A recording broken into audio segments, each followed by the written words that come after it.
who we are and who we hope to be as well. We're a strong and vibrant liberal democracy. We live in a timeless land of ancient First Nations peoples, and we draw together the stories of more than 300 national ancestries and language groups. How good is Australia? And our anthem should reflect that, and the changes that we have made and we have announced today, I think, achieve that goal. It simply reflects the realities of how we understand our country and who we will always hope to be, and the values that we will always live by. It's a straightforward proclamation by the Governor-General that he signed off on the day before yesterday, and followed the same process as was undertaken back in 1984 when the change was made by Prime Minister Hawke. It's a change for all Australians, and I've already been encouraged by the strong response from Australians right across the country, Indigenous, non-Indigenous, people of all different backgrounds, people of all different political views. And I think this very much sits in the mainstream of where Australia would like us to go, and I think it's a great way to start the new year. But of course the new year does not start without its challenges. COVID still hasn't gone away, it hasn't taken a holiday, it won't be going anywhere. And as a result, we continue to deal with the very serious challenges, and that's why I'm pleased to be joined today by the Chief Medical Officer, Paul Kelly. I want to congratulate Australians for doing the right thing last night, and not just last night, but over a longer period of time, particularly in Sydney and Greater Sydney and the Central Coast, and now including down in Wollongong, as New South Wales has done extraordinarily well to get on top of this latest outbreak. Today's news is encouraging. The news in both New South Wales and also in Victoria. And I will ask the Chief Medical Officer to speak more to those points of information that have come through, particularly in the last 24 hours.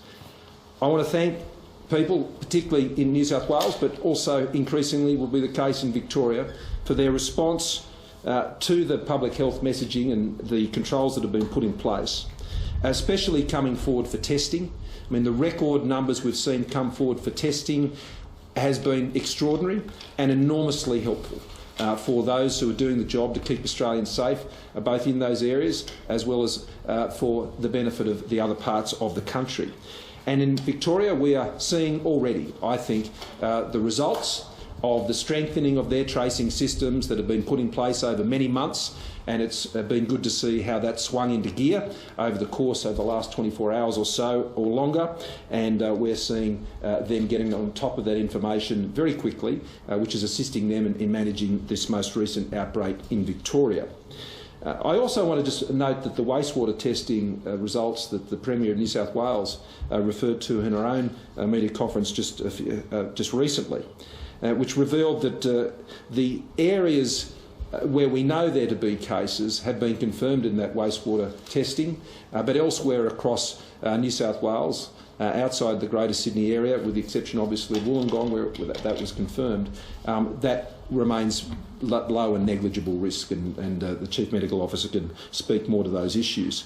The Aged Care Response Centre is activated in New South Wales and continues their work in Victoria. Asymptomatic testing has already been underway in New South Wales for some time, and it's being expanded in a number of other areas as we speak, and that has been reinforced both by the Aged Care Commission, Quality Commission, and the work done by the department in reinforcing messaging around infection control and use of PPE. We have no active cases in aged care across the entire country, including in New South Wales and in Victoria. There has been some primary contact exposure in 5 cases we know of in Victoria, but 3 of those have proven to have no positive impact from those contacts, and we're waiting on 2 others, but the news there is pretty encouraging. Just finally, before I hand over to the Chief Medical Officer, since the 18th of September, as we've now drawn to the close of last year, the figures on December 30 was that 63,109 Australians we were able to get home by the end of the year since the 18th of September. Now, as you know, that's more than double the number that we had as our target of just around 26,000 back in September. Obviously, more people have put themselves on the list, and there is still quite a number on there at a similar level that we've talked about in recent times. Australians want to come home. We're going to keep helping them come home. Those flights are continuing to come to Australia. The expanded quarantine and support in places like the Northern Territory and others are doing their job as those flights continue to come through, and that'll continue to be an issue we manage into the new year. But our process here as a federal government continues. The AHPPC, the medical expert panel, continues to meet every day. I'm remaining here in Canberra for the foreseeable future over the course of the next week. If there are any changes to the arrangements with the ACT, then that may enable me to get back to Sydney next week, but I think that's unlikely. So I'll continue to work out of here over the course of the next week. We're taking regular health briefings in particular, as well as meeting with Defence Force and the National Coordinating Mechanism out of the Department of Home Affairs to stay on top of the many requests or other issues that we're dealing with to support the states and may otherwise be required. At the end of next week, from that following weekend, I'll be taking 1 week's leave. The acting Prime Minister will be the Deputy Prime Minister, Mr McCormick, and he will continue in that role for the course of that week. So with that, I'll pass you over to the Chief Medical Officer, Paul. Thank you, PM. So, as the PM has said, we're meeting every day. The AHPPC, which is, I think everyone knows who's on that now, but all of the Chief Health Officers from all of the states, we get updates at that meeting from all the states, but particularly New South Wales over the last few weeks, and now Victoria. And that group of experts that's got us through that very long year of 2020, and with advice to the National Cabinet and to their own governments, continue to give that advice, to offer assistance and so forth to particularly New South Wales and Victoria at this time. I'm very encouraged by what's happened in New South Wales over the last couple of weeks, and that news today that there is a definite genomic link between all of those clusters that they've seen in Wollongong, in Croydon, and in the Northern Beaches, as well as other parts of Sydney. So that demonstrates a couple of things. I think the PM's already mentioned the wastewater testing as a guide to where issues may be occurring, and that at the moment is only in the Greater Sydney area and Wollongong, including the Central Coast. But that's being regularly looked at and interpreted by the public health authorities. And the genomics testing, which this time last year we did not have that ability to be able to so quickly link in the laboratory, as well as the epidemiological investigations, what is actually happening, and to guide that public health response. So that test, trace and isolate part that we've talked about so often is really excelling in New South Wales, and again in Victoria. So in the last 24 hours, the linkages they've made between the various cases, and they are all linked, where they've been is guiding the approach now. That's linked into, as the PM has said, about our approach and response in relation to aged care facilities. No cases there in staff or in residents at the moment, but a very precautionary approach using all those learnings that we've learned through the long year of 2020. So just to stress that, it's really important, particularly in Greater Sydney area, but throughout New South Wales, and the same in Victoria, and indeed all around the country. If you have even the mildest symptoms of this disease, and we all know what that is now, get tested. And we've seen an enormous response in Sydney over recent times. I'm sure the same will happen in Melbourne with these recent cases. But just to give a real call out to the Northern Beaches, in the week up to the 21st of December, 432 per 1,000 of that population were tested. That's 43% of the population of the northern part of the Northern Beaches were tested in that week. That's the sort of response we need whenever we see either the wastewater testing becoming positive or a case being found in an area. So I think we need to remember that whilst there are active cases in the community in both Victoria and New South Wales at the moment, in Sydney and in Melbourne, I should say, and in Gippsland, it's only 11 cases yesterday confirmed in Australia. There were over 50,000 cases confirmed in the UK yesterday. And when we think about our experience here in Australia through 2020, although it's been so difficult, it is so different from the rest of the world, and that's a real we should really remember how well we've done as a nation, but also with the public health response and also the political commitment to really tackle this disease head on, and we've done a great job. 2021, of course, will add an extra tool to our toolkit in terms of approaching this. In terms of the vaccine, and that's coming soon, and we continue to work through this holiday period on all elements, including the implementation of our rollout plans, as well as the regulatory response to make sure that we have a safe and effective vaccine for Australians, all Australians who want to get that vaccine throughout this year. Thank you. Prime Minister, with borders going up, people being forced into quarantine at the last minute, delays in traffic, concerns about employment prospects, can you understand that some Australians may not be feeling one and free at the moment? I understand the frustrations that people have with the disruption that comes from those changes. We're dealing with a pandemic. That hasn't changed. But it doesn't change who we are as Australians. Australians are Australians whether they're in Queensland, New South Wales, Western Australia, Tassie, wherever they happen to be. And that's not affected by those things. These changes have been put in place by states for public health reasons, and that's their purpose, not to divide Australia, but to in their decisions to seek to keep Australians safe. Now, each state and territory has, over the course of the pandemic, had their own approaches from time to time, particularly when it comes to borders. I welcome particularly the approach that we've seen from Queensland most recently. They've adopted that hotspot around Greater Sydney. People know my view about, I think, the great approach that the Northern Territory has taken all throughout this crisis. They identify hotspots, they come on and off the list, and I think that has proved to be a very effective way. Tasmania, similarly on this case, continues to treat both Victoria and New South Wales on a hotspot basis. And I think that is a constructive way, and I welcome that approach. But look, at the end of the day, state governments are elected by the people of their state to exercise their responsibilities when it comes to the public health of people in their state.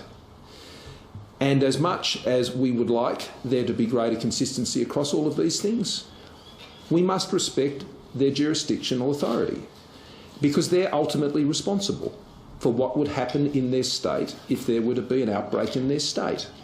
And as Prime Minister, I do respect that. I can have whatever view I may wish to have, but ultimately they're responsible for those things, and I have to respect the authority that they've derived from their own electoral processes in making those decisions. So I can understand the frustration. We are similarly in a situation. One of the reasons my family and I remain in the ACT is because I need to be in Canberra, and if I were to go to Sydney at present, it would mean I would not be able to return here. And as a result, we're remaining here because this is where I need to be able to be with Paul and the many other advisors and others who are managing these most recent set of events. So we all are dealing with these things, and I thank Australians for their forbearance, and I think that has been one of the great qualities of Australians over the course of these last 12 months. And to pick up on what Paul just said, look at the alternative. Look at the alternative overseas. Look and see how others are spending this time in so many other countries around the world. And as frustrated as we might be from time to time, I think there's also an opportunity to count our blessings. There's obviously been a lot of support for the change today, but there's many who say that doesn't go far enough and would like to have seen a complete rewrite. What do you say to them? Was that considered? Will that ever be considered? This is a simple change, I think. It's a change that I think is very much in accord with where Australians feel about these things. It's not pretending to be anything more than it is. I think it's been well received across the country. There will be those who don't think it goes far enough, and those who think it goes too far. Well, that's democracy. And that's one of the things we celebrate in our national anthem. But I think it's a sensible change, and I think it'll be well received, and I look forward to it being sung the first time. Perhaps that will be at the SCG test in a few days' time. I was actually texting back and forward this morning with Justin Langer and Tim Payne, and wishing them well for the test, and because normally they would be at Kirribilli today, and none of us are going to be at Kirribilli today. But they assure me they're going to bounce back, and I have every confidence that they will. Prime Minister, any chance you wanted to be the first to sing the new national anthem? You are alongside Paul Kelly. Well, I think singing by Prime Ministers is the same as with public exercise by Prime Ministers. It's best done in private. I'll leave the singing to Tina Arena and others who are far better at that than me. It's our national anthem, Don. Yeah, you'll hear me sing it in a crowd, as always. Prime Minister, back in July you said that Australia couldn't afford to go stop, go when it comes to these border restrictions. Isn't that essentially now what we're facing heading into 2021, that states are not going to be able to open up forever if they continue to see these small clusters? Well, we are moving towards a vaccine into the new year, and that, I think, will obviously change the parameters for everybody. But that will take some time as we move through its distribution across the community. And this is why, when I see what some states have done and looking at Greater Sydney as a particular area of concern and managing that way, then that's welcome. But I think we have to keep reminding ourselves there is no just simple, easy way of this all being fixed. It's a global pandemic, and that means there will be frustrations from time to time. They're disruptive, and they can put long-held plans at bay, and that can be very disappointing. But we will continue to get through it, and I think it's important that when states are making these decisions, they must give thought to balancing the risk of COVID and its transmission against the disruption to people, and that's what they are accountable for, and that's what they have to explain to their citizens in their own states.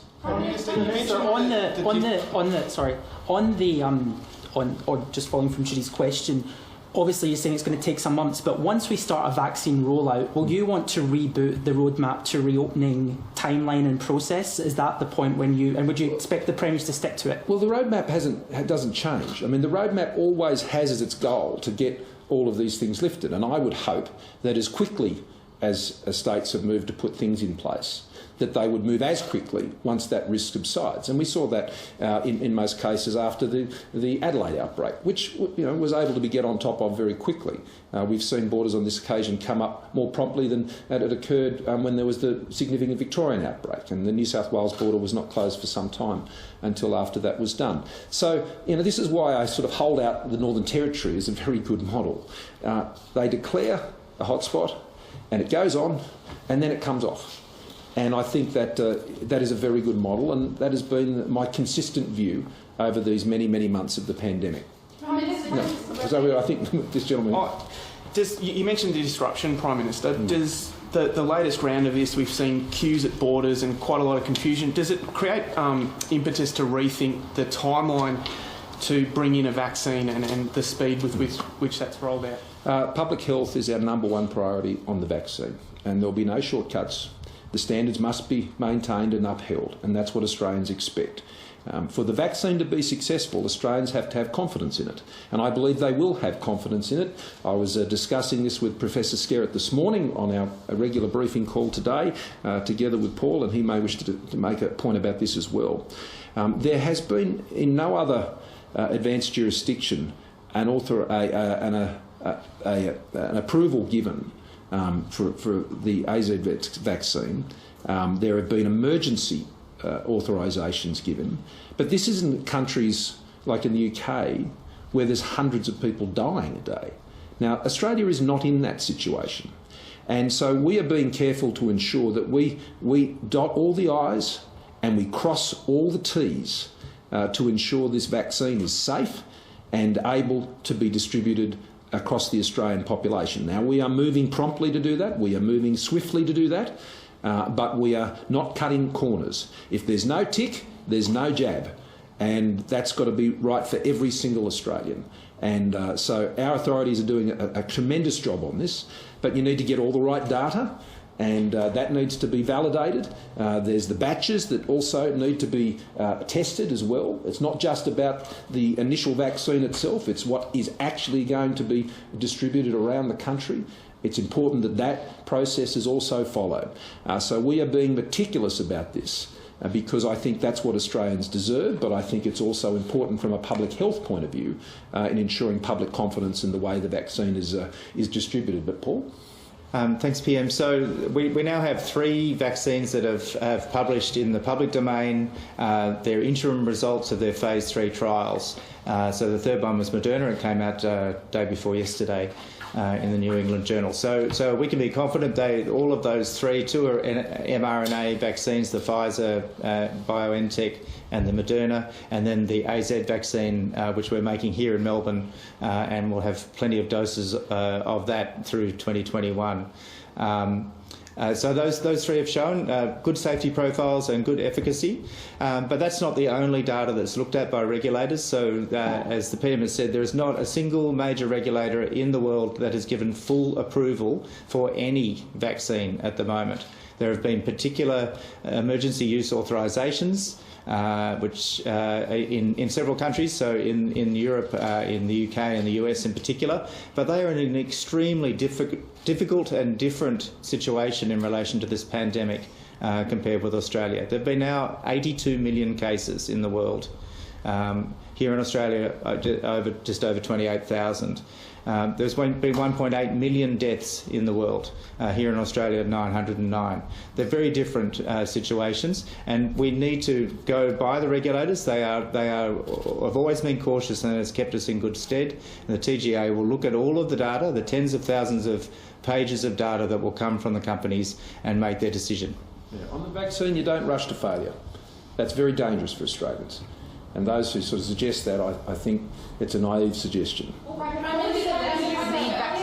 Related to the anthem, has Cabinet considered the options for the voice to Parliament, and when can we expect to hear about that? And just separately, you're the convener of National Cabinet. How come National Cabinet isn't meeting again until February 5? Because that's its next scheduled date, and there's no need for it to meet at this present time. I mean, all the agencies are working closely together. The AHPPC is meeting every single day. I'm in regular contact, particularly most recently with the New South Wales Premier. The Victorian Premier is currently on leave, I understand. And so if there was a need to bring forward a meeting, we always could. But at this stage, there hasn't been something for the Premiers in particular to action as a result of advice that has come forward from the AHPPC when it comes to particularly handling this most recent pandemic. Their views on borders will be the same if they met this afternoon as they were a month ago. What we need to focus on right now is ensuring that the outbreak is contained, the support that is necessary to be provided to those jurisdictions that are dealing with the outbreak is in place, and that is being delivered through the ADF and other agencies.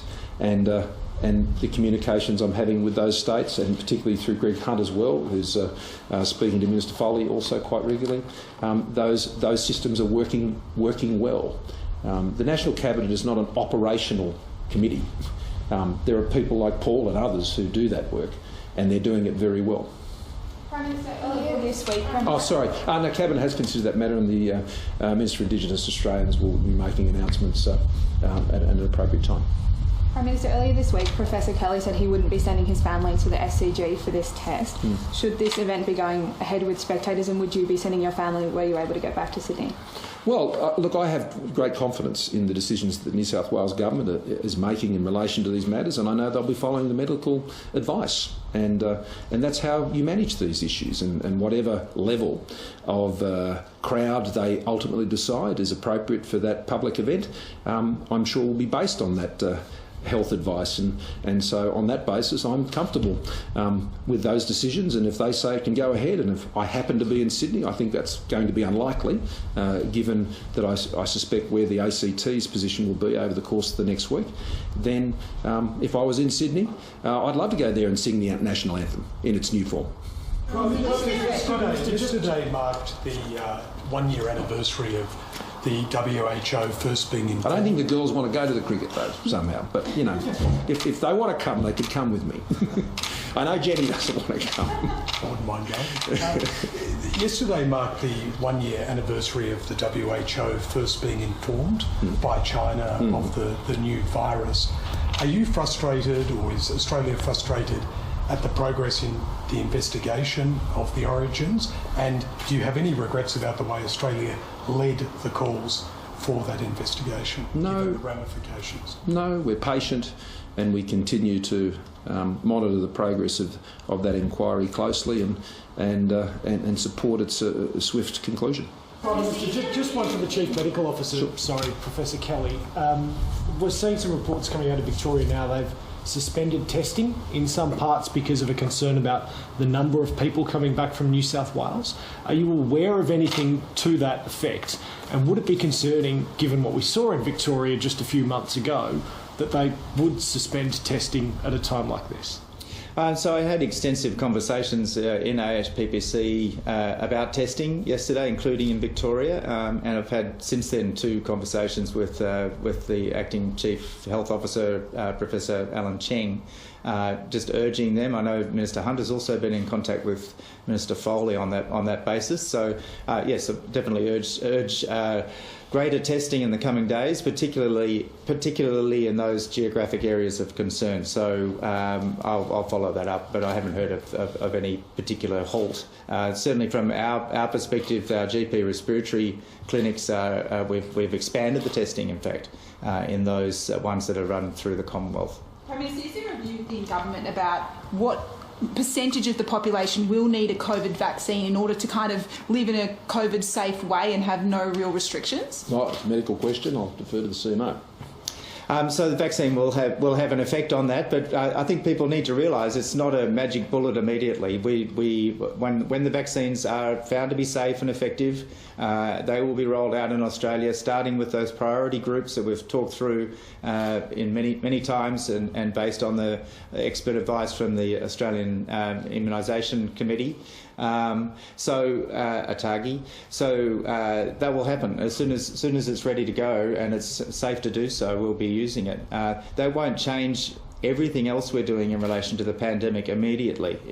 We need to roll that out as we're planning to do through the whole community next year, and I really encourage people to come forward when that's available to get that vaccine. Is there a ballpark though, like 95%, 90%? There is a possibility people are not going to want to take it? So as many people as possible. Every person that takes it is going to be helpful. That's one way of improving the immunity within the community and decreasing the chance of transmission of the virus. So we're aiming for as many people as possible that can get it, starting though with those high priority groups, our healthcare workers, our aged care workers, our aged people who we know are the most vulnerable. And Australia has a very good record on vaccinations. We have one of the highest vaccination rates in the world, and one of the reasons for that is the system of regulation and authorities and approvals we put around vaccines themselves, and that's why the government is being meticulous about following that process. I think that is good for public confidence.